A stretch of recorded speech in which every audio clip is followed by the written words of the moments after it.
Questions? If you could put your hands up and say who you are, and let's get going. Yeah. Roy Head from Development Media International. And Zulfikar, you were talking about synergistic approaches, and you said that WASH would save 500,000 lives, vaccines would save 500,000 lives, and IMCI would save another 500,000 lives. When you put them together, what do you get? Because the other figure you quoted was sort of 550,000 lives. Sorry, 550,000 lives, and that would be an argument against synergy, wouldn't it? If that was right.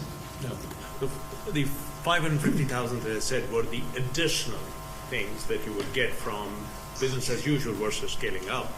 But the impacts that I told you about, the 500,000 deaths by each category, are when they are implemented together in this model, with their impact being evident on all the other streams. So, for example, when you have water, sanitation, and hygiene going in, it does reduce the burden of what you're getting for the community interventions to then have an impact, and so on and so forth. So these are the values of putting them all together in the model, and the net life saved for each are very surprisingly but wonderfully equal in terms of the gains that you get.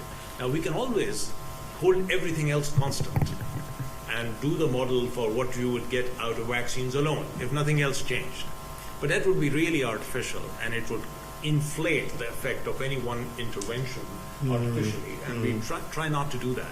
So in this particular model, the impact of one is impacted on disease incidence, which does affect the effectiveness of the other set of interventions. So you see the benefit of the preventive, promotive, and the therapeutic interventions being put together. Very good. Yes, please. Elizabeth Blunt-Earing News. Two quite brief things. One is, why has the take-up of ORS been so poor? Because I think I read in one of the papers that it was actually less used now than it was in the 80s. And secondly, I wondered if any of the others would like to try and answer Dr. Mason's question about how you go about persuading more people in, say, Nigeria to manufacture zinc, what tools there are to persuade people. Okay. So maybe I can take a shot at the first one and I'll pass this on. So the big challenge on the ORS side has been that we have really not been innovative enough in terms of promoting its uptake in populations at large. So I think a lot of the problem associated with ORS plateauing has been lack of innovation in terms of how we get the message out to create demand. Secondly, co-packaging. Not mentioned in the presentations today, but emerging evidence indicates that if you co-package ORS with zinc, for example, and co-deliver them, and it actually has a substantial impact on uptake of ORS alone. So I think what happened really in health systems is, because ORS only saves lives due to dehydration, does not reduce the severity of diarrhea, and does not have a benefit, at least to the care provider, in a very overt manifestation of the syndrome itself, that over time is kind of lost its spark and charm. And we've got stuck to a use of around 30 to 40% in real health systems. Whereas if you combine that with this use of zinc for the treatment of diarrheas, you get rates now seen in large-scale trials of close to 60 to 70%. So I think we have not been innovative enough, and one of the messages here was we could do better. Question on zinc. And maybe on the, I mentioned in my presentation the Commodities Commission that was set up last year under the chairmanship of the Prime Minister of Norway and the President of Nigeria, with UNICEF and UNFPA as sort of co-chairs. And they gave a number of 9 recommendations. Of those recommendations, there are a number of recommendations concerning production, market shaping, and they have set targets within that there should be at least sort of 3 producers for each of these key commodities.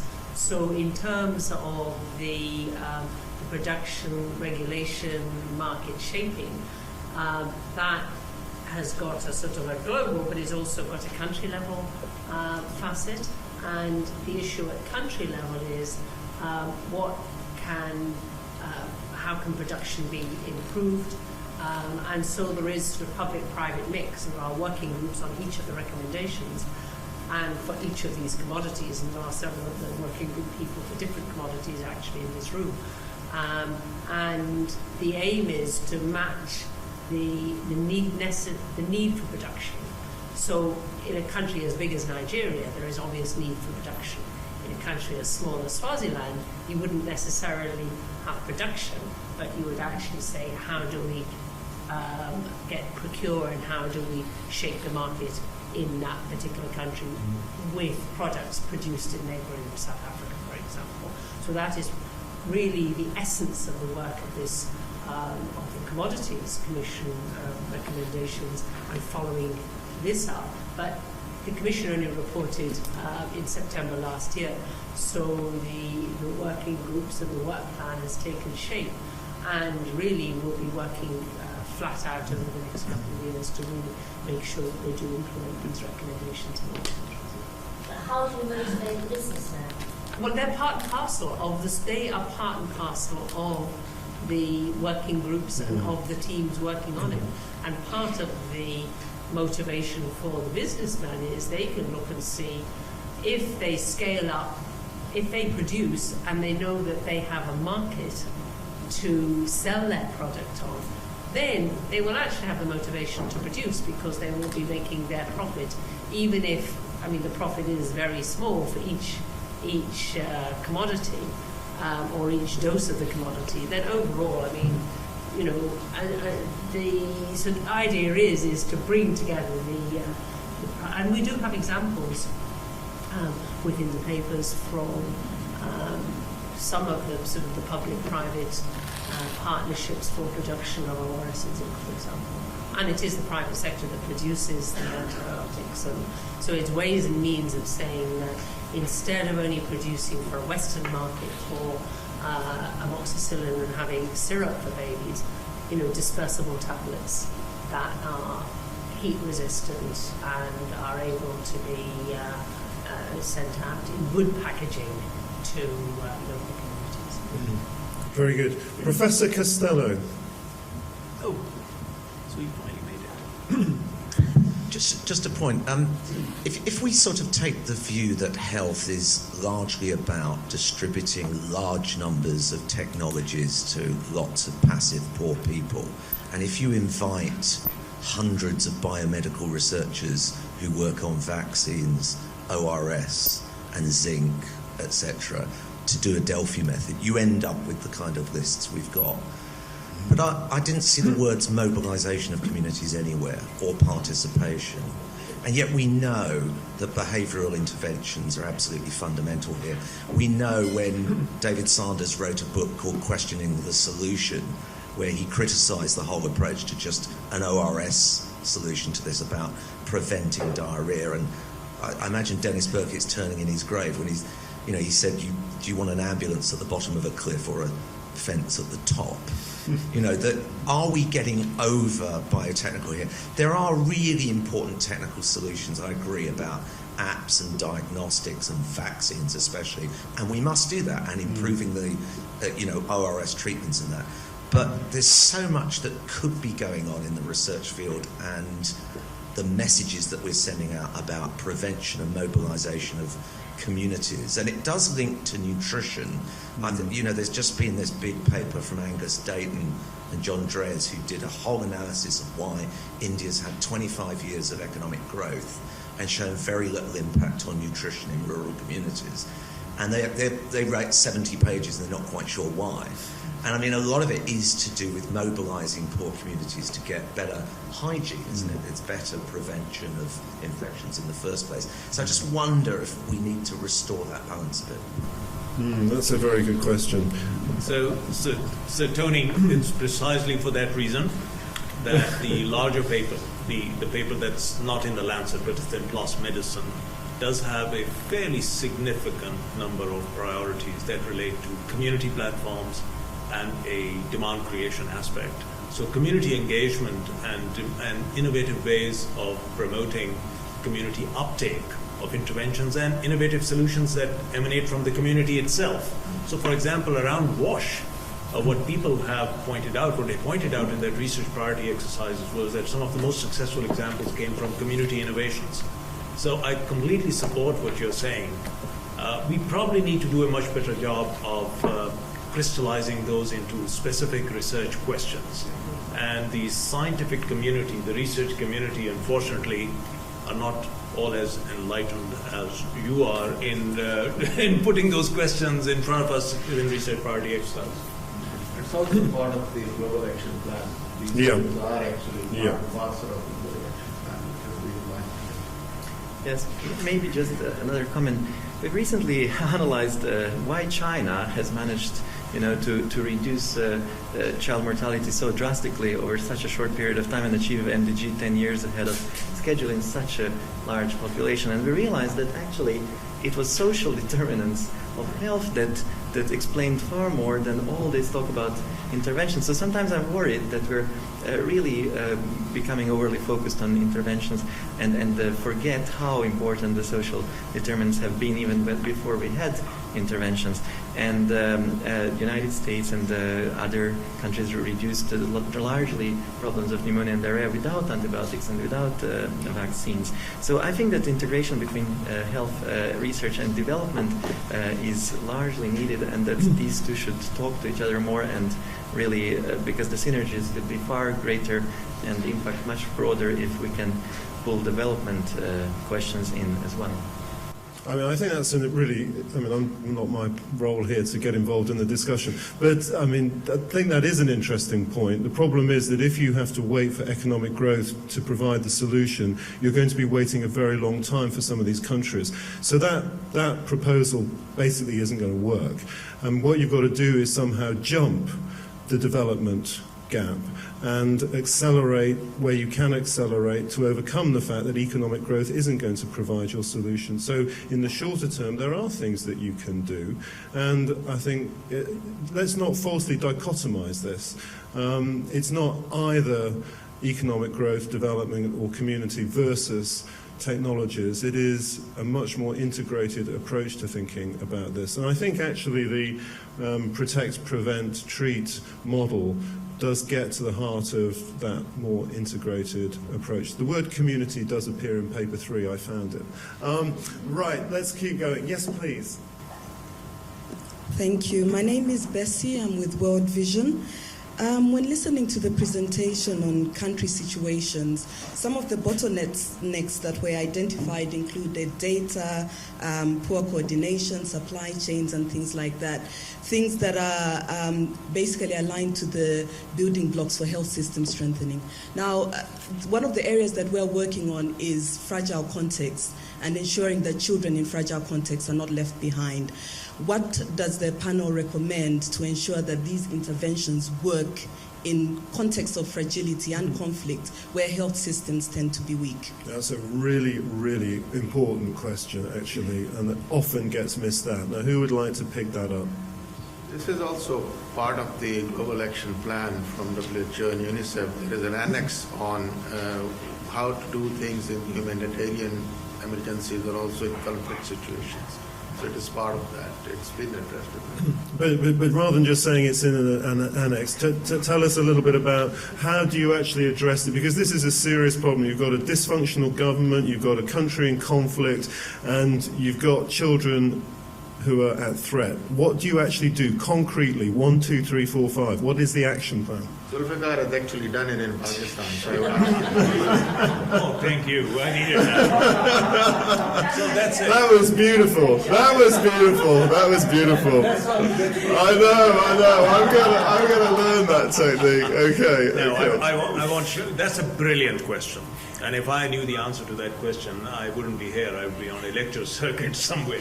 You'd be UN Secretary General. The honest answer to that is that we are still scraping the surface of what needs to be done in fragile health systems and conflicts. And conflict situations are different from fragile systems, because fragile systems can be there for a long time and you have acute conflict with others.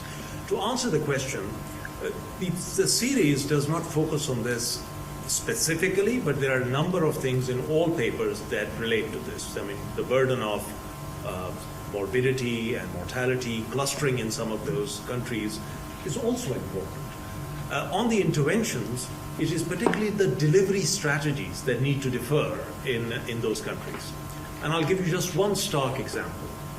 So what is now being recommended in the vaccine approach to emergencies and to these special circumstances is that we kind of move from a reactive mode to a proactive mode. So take the example of cholera.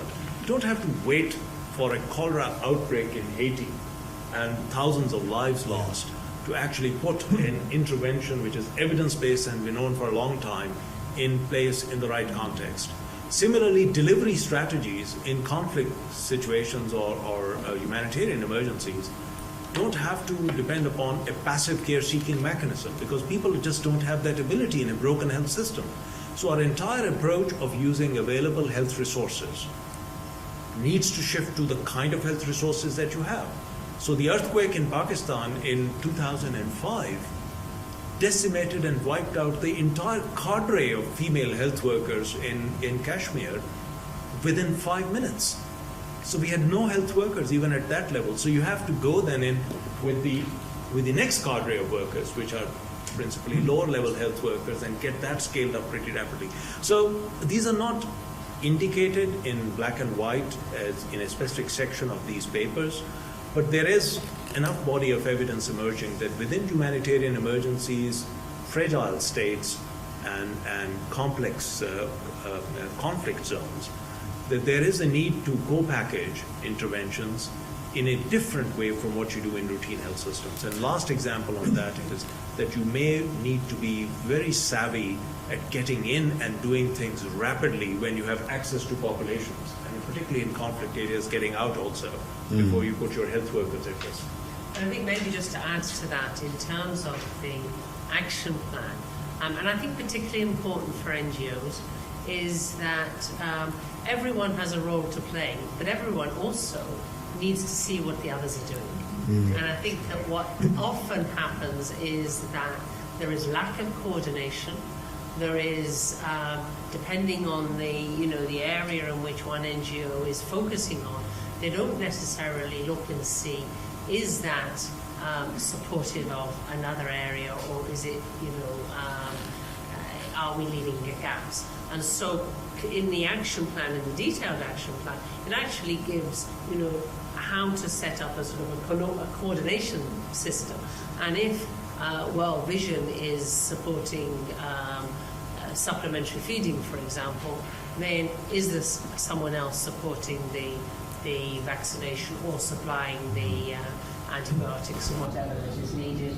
And, is there one health worker doing one thing and one health worker doing another thing, or is it coordination so that actually the same health worker can do the two things together? Well, that is actually clearly defined. Before I ask Andreas to come up and offer a few words, Krista's come all this way and you haven't had a question, so I'm going to ask you a question. And I'm going to link it back to Liz's point about information and monitoring, because this is obviously absolutely crucial. No point in this if we can't do proper monitoring. But I want to ask you, you've gathered all the data together, Krista, and what I'm interested in is what is the state of the health information system in these countries? What that we're concerned about? How sure can we be that we've got the right monitoring systems in place in countries to fulfill the hopes of accountability that Liz set out at the beginning? First part of the question. Second part, what do we do about it if they aren't? So I think there's actually 2 points on monitoring. The first is the actual morbidity and mortality data that goes into our estimates, but I think what Liz was talking more about has to do more about monitoring the coverage of interventions. So if we look at the morbidity and mortality data, the data are improving. We have more data than we did when the first Child Survival Series, when we first looked at morbidity and mortality of these diseases. But unfortunately, there's still huge data gaps, especially in Southeast Asia, and tremendous data gaps in Africa. So a lot of numbers are based on models, let's be honest. And when we went to look at what we didn't present were things we presented some on age, but when we looked at sort of sex differences by gender, and the data are really scant. And we have a small paragraph in there about that, and I think that we gave the weight of the data shows that it doesn't get any more than a small paragraph because that's all the data we have. So the basic epidemiology, we definitely need more real-time monitoring for morbidity, mortality, and I think unfortunately there's seems to be more increase in monitoring mortality, but then the morbidity studies, the active morbidity surveillance of what's going on in many of these countries, it doesn't get the funding and the support. And even if we name it as a research priority, unfortunately, all the academic minds in the world can name as many priorities, but we need funders to support collecting of this data. I think the other, with looking at coverage and the coverage of interventions, I mean, these systems are in place with DHS actively looking at coverage. There are also a number of activities underway to improve the coverage indicators that we have, especially with regard to the treatment of pneumonia and with regard to the treatment of diarrhea. So we can continue to improve these and shouldn't be shy about developing indicators that are better there. I think, but most countries don't have. I don't work in all these countries, but I think that most of them don't have the routine systems in place to monitor their own health systems. So we get these DHS coming saying, oh, here we have ORS rates at 30%, but unfortunately we don't really have that real-time monitoring system set up to look at why is ORS only 30% in this part, and how do we track whether it's an issue of supplies or an issue of care seeking or an issue of caregiver behavior. Very good. Thank you very much indeed for that. We're going to have to move on, I'm afraid.